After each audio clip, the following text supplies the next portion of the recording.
Boa noite, professor Sérgio Soares.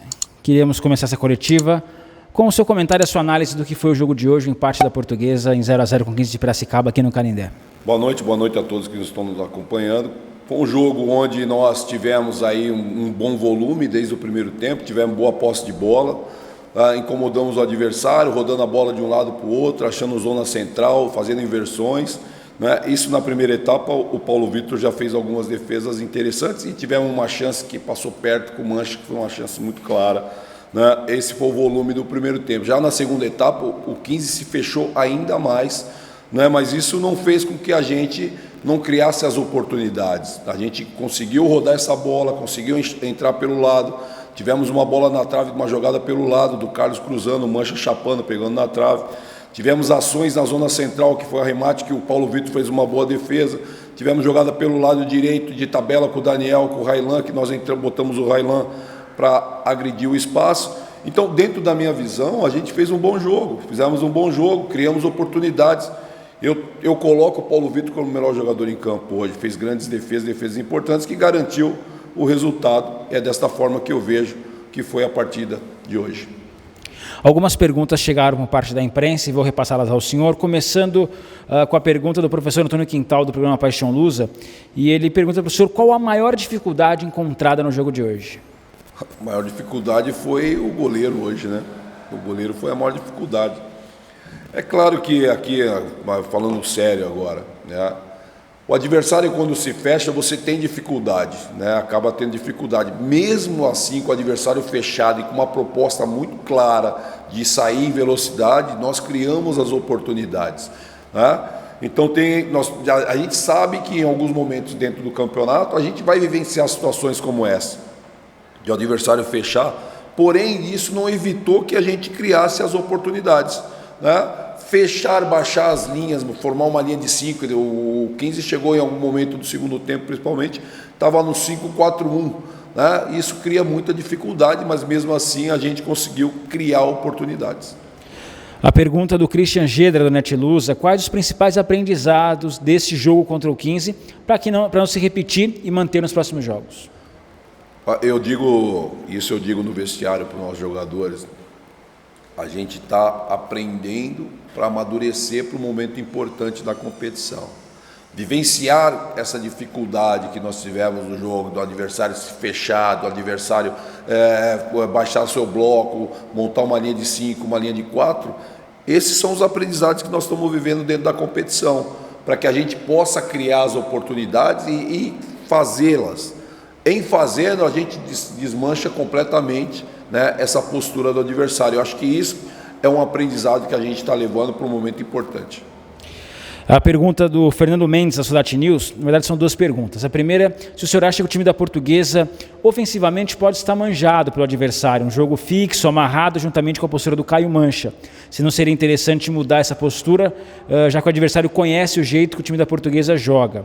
E a segunda pergunta é se não deveria, com mais tempo de jogo, ter tirado o Krieger e colocado alguém que pudesse encostar mais próximo dos atacantes. Ele acha que o Danilo Pereira acabou entrando um pouco tarde no jogo. Eu entendo que... Vamos pela segunda. Né? A ideia da gente botar o Danilo ali com 40, porque o Krieger começou a afundar. A partir do momento que o Krieger começou a afundar, para que a gente tenha um cara com característica parecida, né, para poder fazer o jogo, por isso a entrada do Danilo um pouquinho, porque até então o Krieger estava dando sustentação naquele setor, né? E a gente, agora vamos para tudo ou nada, a gente também não pode se atirar de qualquer jeito, porque o adversário vai e a gente desarrumado, a gente acaba tomando gol. Então foi esse cuidado que a gente teve dentro do jogo, né?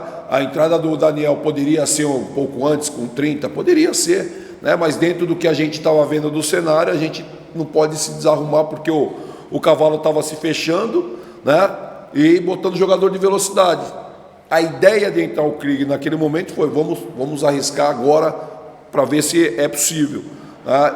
Eu entendo que, claro, cada um pode ter uma visão. O Fernando tem essa, ele acha que de repente poderia ter entrado antes, mas dentro do que eu estava sentindo dentro do jogo, eu entendia que, até porque a gente tem uma vantagem para o segundo colocado, a gente tem que olhar a tabela, né? E ali nós arriscamos para tentar fazer esses 3 pontos, mas a gente aumentou essa vantagem para o segundo colocado, e eu acho que isso é importante dentro do campeonato. A primeira... Se o time ofensivamente pode estar manjado. Não, eu não acredito que esteja manjado. Um time que joga pelo lado, roda a bola de um lado, entra a zona central, a bola chega no Mancha, o Mancha finaliza, o Daniel finaliza, né? A bola chega para você fazer arremate de fora da área. Cara, não é manjado. A gente tem variações para entrar, mas só que nós temos um cara de referência dentro da área. De repente, se você pode até de repente tirar o Mancha e botar um cara de mobilidade, que de repente eu acho que é isso que ele está perguntando, né?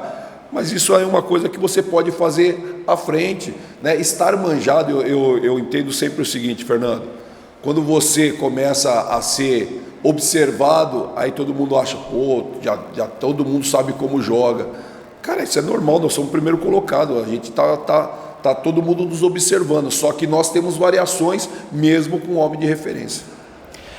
Professor Sérgio Soares, para encerrar, o quanto pesa, mesmo com um elenco equilibrado como tem a Portuguesa, o grande número de desfalques num campeonato que se joga quarta e domingo o tempo todo? O quanto que isso começa a pesar nessa segunda metade do campeonato? É claro, a gente sempre gosta de ter todos os atletas, né, à disposição, mas num jogo onde é um jogo muito equilibrado, um jogo de intensidade que a gente propõe, é natural que em algum momento a gente vai realmente perder alguns jogadores como nós perdemos, mas já estamos recuperando. Hoje trouxemos o Luan de volta, trouxemos o Ligeiro, né?